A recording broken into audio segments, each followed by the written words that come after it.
Hello, YouTube family, friends, and all that jazz. You like my starter there? Yes. This is my wonderful spouse, Alex, my rock, my person.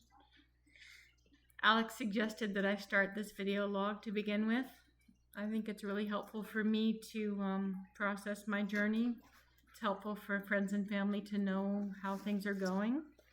And hopefully it'll be helpful to some stranger who will understand a little bit about their own journey better by listening to this. Who knows? Anyway, Alex had a wonderful idea about sharing some of the stats about triple negative breast cancer and how it compares to regular breast cancer. So Alex is the expert, and I will let Alex describe it with a little bit of help from our puppy, Samuel Adams. Is that right, lab Sammy? assistant. Research assistant. Research assistant, Research Samuel Adams? assistant, yes. All right. What have you got, Alex? All right, so triple negative breast cancer is actually pretty rare and only occurs about 10 to 15% of the time, overall diagnoses. It is more aggressive than your typical breast cancer, and it is less able to be treated through your average typical means. Mm-hmm. So the kind of treatment that uses hormones are not going to work. And I think they told you that meant there was no radiation. Radiation is something that's at least a lot less effective. I'm not sure if it's completely ineffective. We'll hear from the surgeon on Tuesday. Yeah. So it would be chemotherapy and, of course, removal of the tumor and or cancerous cells if they've moved beyond the general area of the duct. And it is cancer of the milk duct. Well, it's already out of, yes. Yes. Yes, it's already outside of the milk duct. So that means that what Deidre has at the moment is what would be considered localized triple negative. So the 5-year survival rate for that is 91%, which is, I mean, really extraordinary. Yeah. And we're tickled.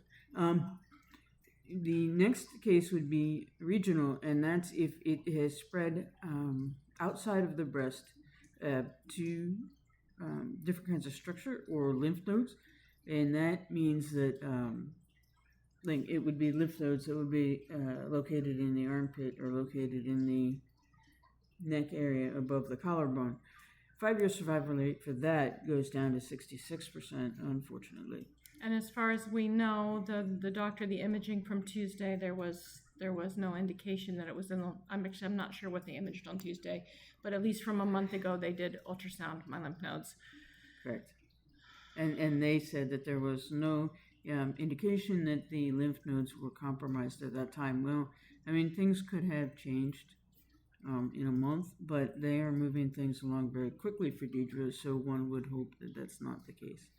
The final category for triple negative is distant, and in distant triple negative, unfortunately, it has moved on to areas like the brain or the lungs or the liver. I guess using the bloodstream as some kind of superhighway to get other places. Once that has happened, survival rate goes down to 12% on a 5-year out. Because at that point, now you're dealing with these same resistant cells, but now you're dealing with them in other organs. So you're still having the same difficulty in treating them, but now it's basically everywhere. And you can sort of, I think that with triple negative, probably one of the easiest ways for me to have figured out what it actually means is to say, oh, you know what? This feels more like antibiotic resistant bacteria or some kind of infection. And, you know, so your typical means of dealing with it are out the door. And so that makes it just that much more difficult to treat. So if they don't catch it soon enough, and I mean, when it's sort of like once it starts to spread, that's just what it's going to do. And that's really kind of a shame.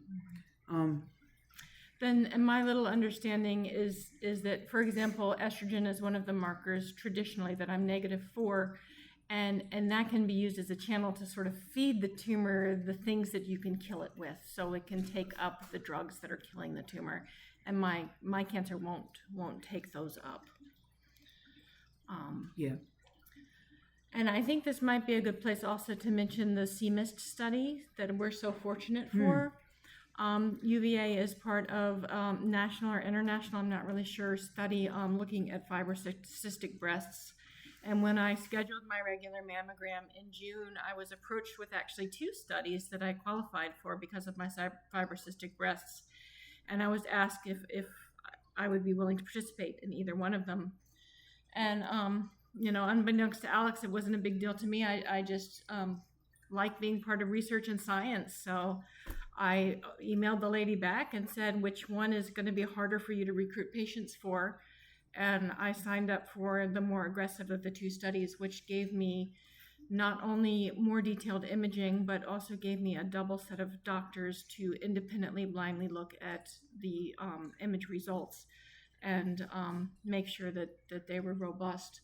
So even though, well, it's a little bit of a double-edged sword because it delayed my mammogram by 2 months, but on the other hand, they said it was very hard to see even with the extra imaging. So because of my fibrocystic breast, in fact, they couldn't even see it on ultrasound. So there's a very good likelihood that had I been mammogrammed in June, it would not have been found. And it's only because of this extra imaging with the CMIS study that it was found early at all. Yeah, absolutely.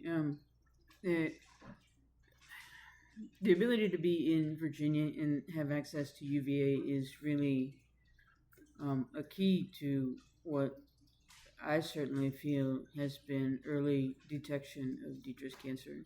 And even though it feels like it wasn't early because you have stage 0 and you have stage 1 and Deidre's at stage 2 where it's already moved outside of the milk duct, for most women that wouldn't be the case. For most women, the case is that this particular cancer isn't diagnosed until it's already moved outside of the breast tissue. So not even localized, it has become quite dangerous. Quite dangerous. It's going to very likely metastasize. Unfortunately, from what I was reading about survival rates for if it goes up into the brain, was literally 4 to 6 months from that point. This is a very, very aggressive, very rapid moving tumor and cancer. And so it is definitely something that people should be made more aware about. Everybody's becoming more aware of breast cancer. I mean, you know, the NFL puts on their pink ribbons every October. And, you know, everybody does these things so people know about it. But I don't think that people really know too much about the different types of cancer that are out there. And certainly we were coming to grips with, okay, this is breast cancer, and this is general survival rates for those, and we can handle this. We got this. We're going to be positive. We're going to be upbeat, and we're going to fight. And, you know, less than 24 hours later, we get another phone call, and it's like the carpet got ripped out from under us, and suddenly we're faced with this much more dangerous form of cancer that I'm not sure either one of us even knew existed. Didn't know this, no. And so, you know, people really need to educate themselves, and that is the real goal of this particular vlog that my wife is doing, to make sure that we can try to reach people and understand that they need to be educated about what could possibly be going on in their body. Because once it leaves the breast, I mean, it's basically game over. It's just a question of when. Thank you.